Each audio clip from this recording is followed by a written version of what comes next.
So I'm just about to ring one of the candidates for the AfD, so the Alternative for Deutschland. He's willing to talk to us about why he thinks the AfD is performing so strongly right now. So we will give him a little ring. Good morning. Good morning. Good to speak to you. How are you doing? Fine. Good. I have you on speakerphone because I'm in my hotel room and it's allowing me to speak to you more easily. So I'm now in Munich. Okay. And how are you doing? How's your preparations for the elections? Oh Jesus. We are very short in people supporting the public story, the public show-off of our party. For example, we have info booths where the people are standing, and actually our info booths are more lively than the other parties' info booths, which is very positive. So your information booths, just for our international audience who may not understand, but your information booths, they are being well supported? People are turning up to hear information about the AfD? Yes. We do have problems in having too few people to play all these booths we would like to play. So from time to time we have to skip. Because although we have 230 members in Nürnberg, and we are the biggest, Kreisverband. What is a Kreisverband? No idea. Oh, a biggest city. Group. Yes, the biggest team. City. Yeah.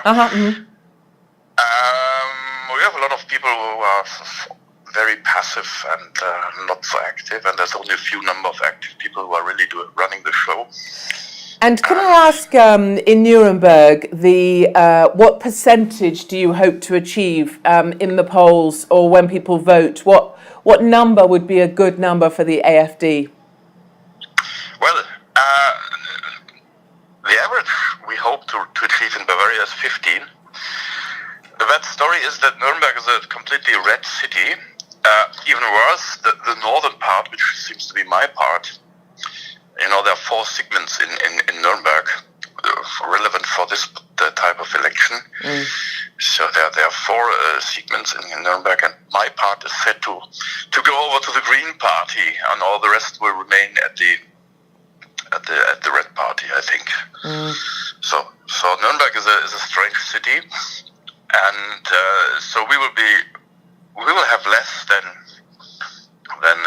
the average, unfortunately. Yes, and when you talk about the Red Party, you're talking about the socialists, socialists. Yeah.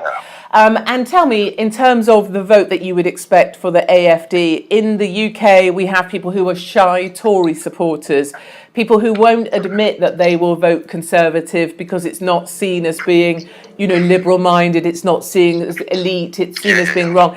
Do you think that's the same here in Germany? Is what people say outwardly very different to what they think inwardly in terms of the number of people that will support you that might not admit to it? Well, that's our hope, and the likelihood is very big because general public media is very suppressive against our party. I'll tell you an example. On Saturday, on an info booth, a good dear friend of mine showed up, not stopping at the booth, but just walking by. And this guy, he's married, is about 70 years old, and we had 3 holidays together for skiing in Austria about 7 years ago. So he knows me, I know him, I know he's a little on the left wing side. So I left the booth and I went to him and he said, stop, you're a racist, you're a fascist, I don't want to have anything to do with you anymore. So basically he quit friendship. That was it, your friendship with him over?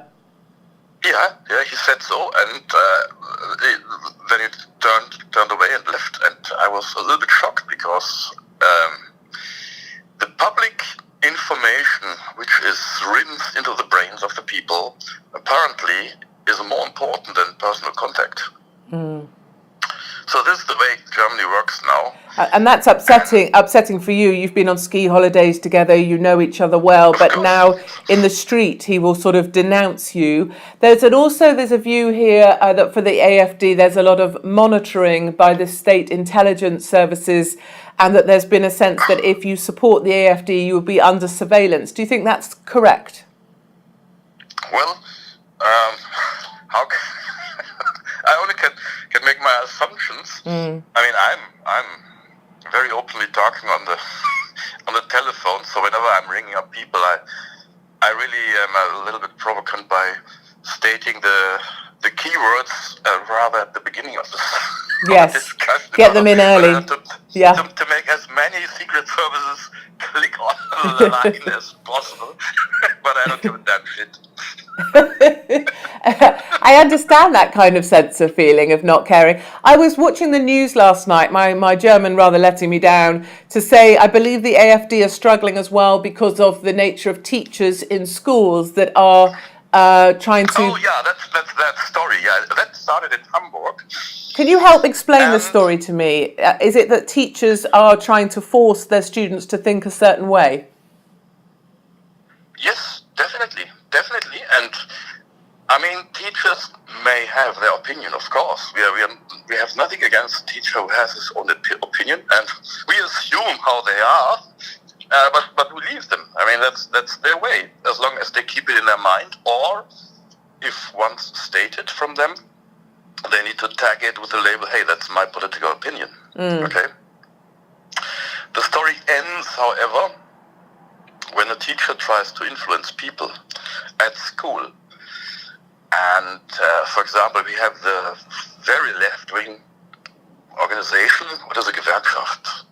A union called Verdi, and teachers make part of it, and Verdi is a lengthened arm of the SPD, of the Social Socialist Party and the lefts. So they are very aggressive in showing methods how AfD staff members can be mobbed, how family members can be mobbed, and there was even a brochure which was online more than a week until we found it and we said, hey, look what Verdi is doing here. They're completely violating their statement. They have an own contract. Their own It's very similar. Yeah, sorry, to the UK. It's a very similar problem that we have. So the Labour Party and the unions, and then the teacher union is very well tied to the Labour Party, very similar. Let me ask you a question about the AfD more generally. In terms of support for the AfD, what is it that why are people voting AfD? Is it because of Merkel and her migrant policy in 2015? Is that the main motivation? Well, I think so that people are realizing, hey, this is a big wave that's coming up, and this is overrunning whole Europe.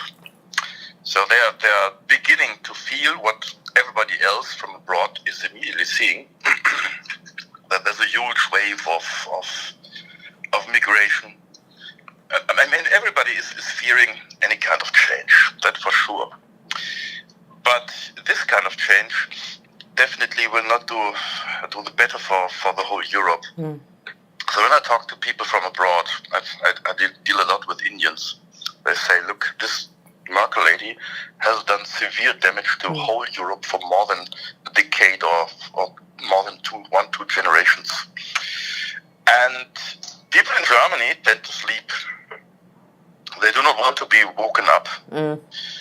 So basically the objective of the AfD is to make people wake up and to participate more actively into the political process. So this was one of my ideas.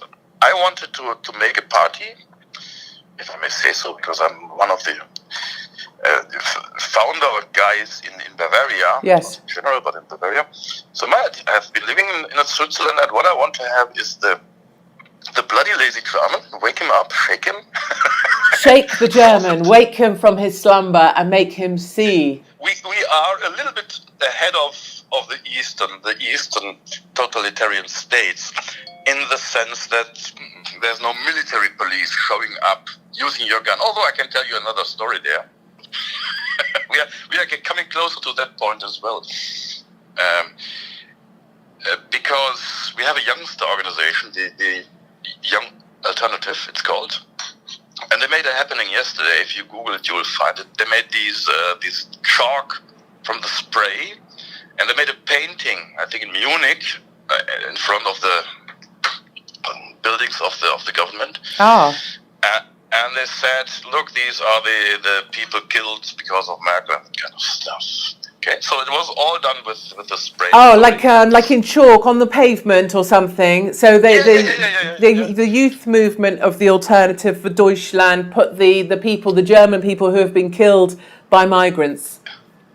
So it was some object of art or something like this. Mm-hmm. And the reaction by the state was that at 5:30 a.m., 5 people from this organization had a visit from Stadtteil police. Oh my word! Which is wearing weapons at this event, of course. And they got telephones confiscated and parties confiscated and everything. So it's very much like the Stasi of the old years. It is. So and Merkel is ruining herself by these kind of actions, and she doesn't realize it because she feels the threat at the. But essentially, your point there being that some youth members of your organisation created a sort of artwork outside the government offices. It was a kind of representation of the issue with migrants because of the deaths of innocent Germans. Correct. And then they were visited at 5:30 in the morning in their homes by what I would call the Stasi, but by government police. Well, it is. It was police, of course, but the method. I mean, frightening. Wolfgang, I have to run because I have another meeting, but I'm going to call you back because I want to come and see you in Nuremberg. I'm determined of it. Listen. Oh Jesus, okay. Oh Jesus, don't be afraid. It's only Katie.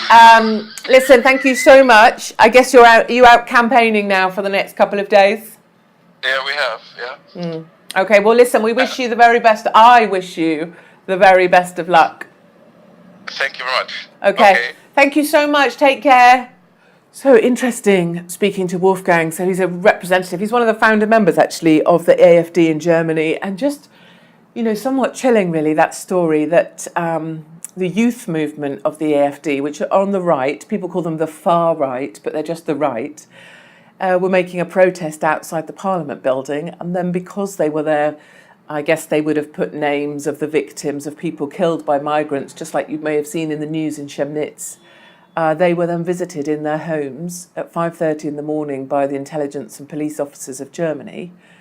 And, it's that feeling of the Stasi clamping down. And that's what you hear from Germans off camera, off record, is that if you speak out in this country, you will get a visit from the police or the intelligence. People here feel watched, and you can really feel it when you're here.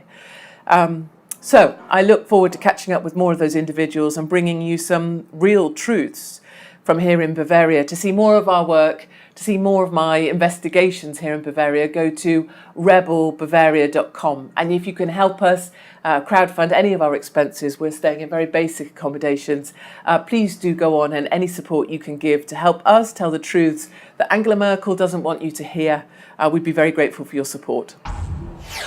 I am here to bring you the news that the mainstream media won't.